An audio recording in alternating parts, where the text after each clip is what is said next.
Kamusta man ang, di ba naglino? Naglindol? Pa. Ano ginawa Palak, niyo? nahugog ko na kong socks kay palak-palak ko. Ginano na akong tsinelas tapos yung Ang part shoes. na yung akin shoes tapos gilagay na ako sa baba. Kapag nasa floor, nasa stairs ko, nag-suot na ako pero baliktad sila pero hindi na full suot. Nagananan na akong tanawa. Ah, naginana ka. Kunya, Kunya, grabe. Grabe yung problema na ako. ano man? Kaya nagreklamo ko kay sige pag init. Kadugay yun. Ha? Kadugay. Sorry. Traffic kaayo. Tingnan mo, oh. Very traffic. Daming cars. Ikaw na lang natira doon? Mm. Ay, naku po. Sorry. Sorry lang po. Nag-playroom na ang tamad to? Oh, nagkaon pa min. Imbes na mag-playroom min, naglinog man. Na? Basta naglinog. Sa man eh. Pero naka-quiz mo. May na lang.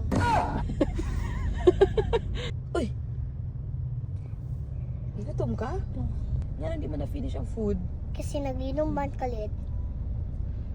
Ay, nagkakain kaya habang galinog? Ah, tama ba?